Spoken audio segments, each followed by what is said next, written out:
Halo teman-teman sesama masyarakat negara plus 62 sekalian. Di video kali ini aku pengen membagikan jawaban yang aku temukan atas pertanyaan yang terngiang-ngiang di kepalaku selama ini. Dan atas apa yang terjadi belakangan semenjak kesadaranku bertumbuh.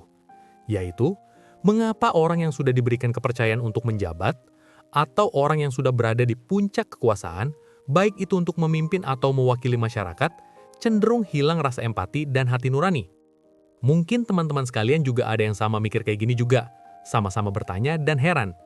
Nah, aku akan coba maparin hasil searchingku dan akan kurangkum biar nggak panjang dan ngebosenin. Jadi silahkan disimak dan dikikirkan, biar bisa jadi bahan renungan. Kita nggak tahu kan, mungkin suatu hari kalian-kalian yang nonton video ini bakal nyemplung ke dunia politik dan ditakdirkan dan dipercayai buat jadi pemimpin atau perwakilan rakyat. Kita nggak ada yang tahu. Oke, tanpa berlama-lama lagi kita masuk ke pembahasannya. Berangkat dari pertanyaan sederhana tapi mengganggu, mengapa seseorang yang dulu dikenal baik, ramah, dan peduli bisa berubah menjadi pejabat dingin yang seolah tidak punya hati ketika sudah duduk di kursi kekuasaan? Seakan-akan, begitu mereka pindah dari kursi plastik pos ronda ke kursi empuk dan ruangan ber-AC, rasa kemanusiaannya ikut ditinggal di bawah. Fenomena ini bukan sekedar gosip warung kopi, tetapi telah menjadi perhatian serius dalam psikologi, ilmu politik, dan kajian moralitas karena dampaknya langsung terasa pada kehidupan masyarakat luas.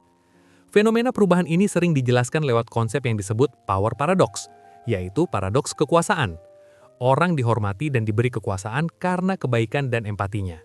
Tetapi, kekuasaan yang sama justru perlahan mengikis kualitas itu. Ibaratnya seseorang yang diajak naik ke lantai paling atas gedung, semakin tinggi ia berdiri, semakin kecil orang-orang di bawah terlihat. Bukan karena orang lain mengecil, tetapi karena perspektifnya berubah. Ketika pejabat hanya melihat angka anggaran dan grafik pertumbuhan, tanpa lagi melihat wajah konkret petani, buruh, atau warga miskin, disitulah empati mulai menghilang. Nasib manusia saat ini, masa depan manusia, bahkan nyawa manusia yang ada di negara ini hanya sebatas angka statistik di mata mereka. Dalam konteks Indonesia, fenomena ini tampak pada berbagai kasus penyalahgunaan wewenang dan korupsi yang melibatkan pejabat publik, dari level pusat hingga desa. Banyak di antara mereka yang di awal karier tampil sebagai sosok idealis, dekat dengan rakyat, rajin turun ke lapangan. Tetapi setelah menjabat, kebijakan yang diambil seringkali lebih menguntungkan kelompok tertentu daripada kepentingan publik. Tapi kita diberi karunia oleh Yang Maha Kuasa. Kita punya kelapa sawit. Bagi masyarakat, perubahan ini terasa sebagai pengkhianatan moral, seolah janji saat kampanye hanyalah topeng sementara sebelum karakter sesungguhnya muncul ke permukaan. Video ini berupaya membedah perubahan tersebut bukan hanya dari sisi pejabatnya menjadi jahat, atau sistemnya yang sudah rusak, tetapi dengan kacamata yang lebih dalam. Bagaimana kekuasaan mempengaruhi cara otak bekerja, cara seseorang memandang orang lain, dan cara seseorang membenarkan tindakannya sendiri. Penelitian dalam psikologi sosial dan neuroscience menunjukkan bahwa ketika seseorang merasa berkuasa, bagian otak yang berhubungan dengan kemampuan merasakan dan membaca emosi orang lain, sering diilustrasikan dengan kerja mirror neurons, cenderung menjadi kurang aktif. Ibaratnya, sensor empati yang tadinya peka, pelan-pelan tumpul ketika seseorang terlalu lama biasa memerintah dan jarang dikoreksi. Perubahan ini dapat diilustrasikan dengan perumpamaan sopir dan kaca mobil. Ketika masih menjadi orang biasa, seseorang seperti pejalan kaki di jalan.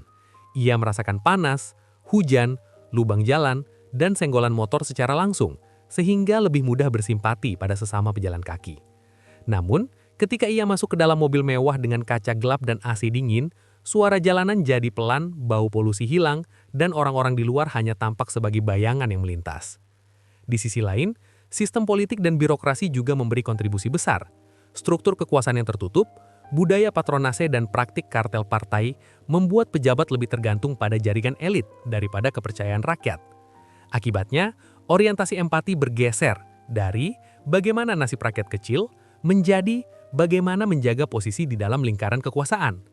Dalam keadaan seperti ini, hilangnya empati bukan hanya kesalahan individu, tetapi juga hasil dari sistem yang mengajarkan bahwa loyalitas pada kelompok lebih penting daripada keadilan bagi publik. Ketika pejabat kehilangan empati, program yang dirancang sering hanya bagus di atas kertas, penuh istilah teknis dan target angka, tetapi tidak menyentuh masalah nyata di lapangan. Seperti memberi pupuk mahal tanpa memperbaiki irigasi. Tampak seperti bantuan, tetapi tidak menjawab akar persoalan yang dihadapi petani. Jika akar hilangnya empati bisa dipahami dengan lebih jernih, baik dari sisi otak, psikologi, maupun sistem, maka peluang untuk merancang intervensi, pelatihan, dan mekanisme kontrol yang lebih manusiawi juga terbuka lebih lebar. Video ini diharapkan menjadi kontribusi kecil namun signifikan dalam upaya melahirkan pejabat yang bukan hanya cerdas dan berkuasa, tetapi juga tetap memiliki hati nurani. Tapi jangan khawatir, ada cara realistis mencegahnya, seperti vaksin sebelum penyakit menyerang. Pertama, kita mulai dari level individu, seperti melatih jantung supaya tetap berdetak manusiawi meski badan sudah jadi raja. Bayangkan pejabat wajib ikut pelatihan mindfulness dan role reversal setiap bulan. Caranya, turun gunung seminggu sekali, tukar sepatu dengan warga miskin selama 24 jam penuh. Tidak ada mobil dinas, tidak ada AC, naik angkot macet, makan nasi bungkus ala petani, dan dengar keluhan langsung tanpa filter. Hasilnya, otaknya diriset. Mirror neurons yang tadi mati baterainya jadi hidup lagi. Empatinya kembali pulih. Tambah lagi, jurnal harian sederhana. Tulis 3 hal apa yang kurasakan hari ini dari sudut pandang rakyat. Workshop KPK bisa wajibkan ini. Ukur sebelum dan sesudah pakai tes empati sederhana, bayangkan skornya naik 30% dalam 3 bulan. Seperti baterai HP yang dicas full. Lanjut ke level institusi, di mana sistemnya yang kita ubah supaya tak lagi jadi sarang ular berbisa. Batasi masa jabatan maksimal 4 tahun, lalu rotasi ke daerah lain. Jangan sampai nyaman jadi raja kecil di satu tempat. Sekarang, naik level ke sistemik. Ubah budaya dari akarnya seperti nanam bambu di tanah gersang.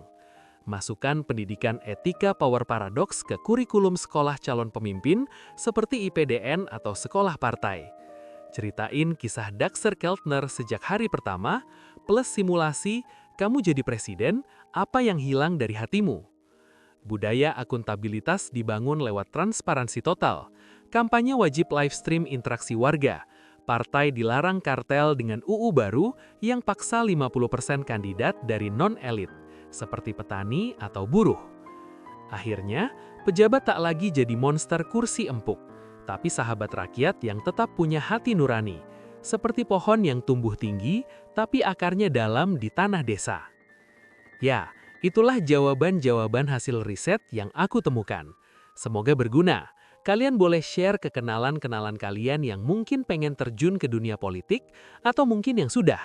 Satu langkah maju yang kecil lebih berguna daripada tidak melangkah atau bahkan melangkah mundur.